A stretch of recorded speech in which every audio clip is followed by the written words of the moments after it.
Hola amigos de YouTube. Como habrán notado, hoy les compartiré un tema que hasta la fecha no se ha podido resolver: la abducción. Para los que no sepan lo que es, bueno, para eso es el vídeo XD. Se llama abducción al acto en el cual uno o más seres extraterrestres toman a un ser vivo terrestre contra su voluntad, lo secuestran y lo llevan a algún sitio determinado, generalmente a su propia nave espacial. Desde los años 50, los relatos de abducciones suelen incluir la descripción de una sala semejante a un laboratorio en la cual los extraterrestres realizan algún tipo de experimento o investigación sobre el individuo secuestrado. El relato del secuestro suele incluir la idea de que el mismo estaría precedido por la pérdida de la voluntad y de la conciencia en el instante anterior al momento del transporte. Quienes refieren haber sido víctimas de una abducción aseguran que durante el rapto habrían padecido un lapso importante de tiempo perdido, es decir, la sensación de haber pasado un tiempo prolongado, pero sin poder recordar casi nada de ese lapso transcurrido. El interior de la nave a la cual serían conducidos los abducidos por lo general es descrito como una sala redonda, con cúpula, iluminada por una luz difusa que parece salir de las paredes y del piso. Tras ser retornados de la abducción, algunos comentan tener alguna anomalía en su organismo, tales como la presencia de objetos metálicos dentro del cuerpo.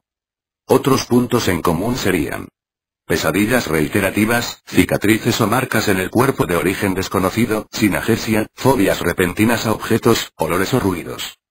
La mayoría de los relatos son muy semejantes entre sí, y a su vez son semejantes representaciones en las películas de ciencia ficción acerca del tema. Por su parte, el folclorista Thomas E. Bullard realizó un estudio sobre 309 casos de este tipo, mostrando que siguen cierto orden y en el que destacan varios episodios clave: captura, examen, excursión o viaje a otros mundos, teofanía, regreso, y consecuencias. Si bien todos los elementos no aparecen en todos los casos, según él y sus propios criterios acerca de lo que se considera captura, examen, viaje, teofanía, regreso y consecuencias, hay un 84% de situaciones en los que el orden se cumple.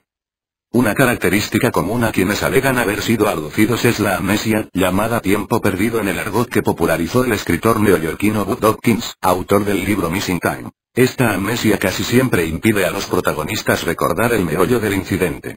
Por ejemplo, una persona vive una situación extraña de una supuesta abducción o visita extraterrestre a una determinada hora.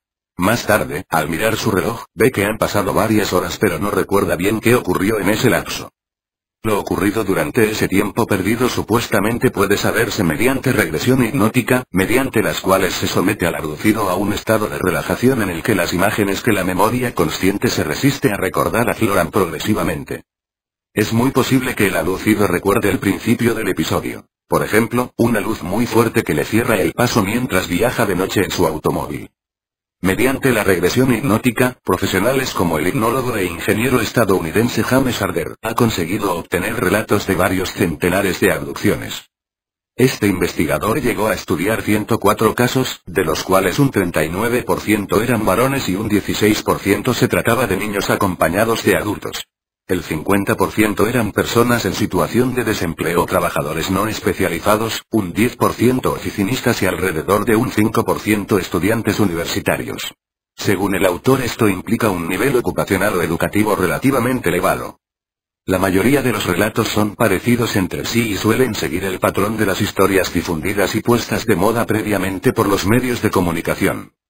Hasta tal punto es así que, según dice el estudioso británico John Rimeren en su obra The Evidence for Alien Abductions, basándose solamente en relatos bien documentados, ha podido construir un modelo de abducción, según el cual las personas abducidas son seres humanos sanos, normales y no interesados particularmente por el problema ovni. El escritor español Antonio Rivera, en su obra Secuestrado por extraterrestres, los sujetos, por lo general, recuerdan el principio y el final del episodio, pero la parte central del mismo ha sido borrada de su mente consciente. Este borrado ha sido hecho sin duda mediante la hipnosis. Se les ha impuesto un bloqueo para que no recuerden unas experiencias, que en ocasiones podrían resultar muy traumáticas. El problema es que la técnica de regresión hipnótica no es en absoluto fiable. La hipnosis es un estado en el que el individuo es altamente sugestionable y está demostrado que no es fiable en absoluto a la hora de relatar recuerdos veraces. Peor todavía, en estado de hipnosis se tiende a inventar recuerdos, con lo que la regresión hipnótica pasa de ser un argumento a favor a un argumento en contra de la tesis ufológica de las abducciones. Científicamente la explicación más plausible de las supuestas abducciones sucedidas durante el sueño es que los relatos surgen como explicación a episodios psicóticos o de parálisis del sueño o en sueños lúcidos no controlados.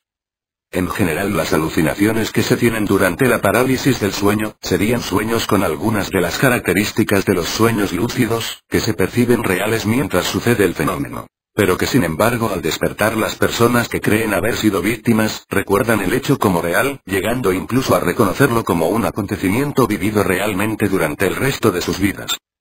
En relación a los casos de quienes relatan haber sido abducidos mientras caminaban, trabajaban, o incluso cuando conducían su automóvil se explicarían por el papel de las influencias culturales. Esta explicación se basa en que los relatos de abducciones se han incrementado después de que las historias sobre extraterrestres y las abducciones empezasen a aparecer en el cine y la televisión. La historia de los UFO fue popularizada por el periodista John G. Fuller, dando comienzo a una era de supuestas abducciones que seguían un patrón similar al descrito por los UFO, hoy en día asumido culturalmente. Esto dificulta el trabajo de los ufólogos, ya que deben descartar los casos en los que se demuestra que la víctima solo tuvo un episodio paranoico, por lo que resulta más complicado dar con casos en los que aparentemente sí sucedió un rapto real. En cualquier caso, la posibilidad de episodio paranoico es anecdótico. No es necesario en absoluto sufrir algún tipo de inestabilidad mental para sufrir episodios de parálisis de sueño y autoconvencerse de haber sido raptado por algún tipo de entidad. En realidad, los episodios de parálisis de sueño no dan lugar solo a interpretaciones del tipo abducción, también son interpretados como visitas de ángeles, posesiones demoníacas. Igualmente muchos de los individuos que dicen haber sido secuestrados, se les ha hecho recordar el supuesto suceso mediante hipnosis. Lo cual puede permitir que el individuo sea sugestionado o autosugestionado mediante hipnosis, induciéndole, voluntaria o involuntariamente, falsos recuerdos.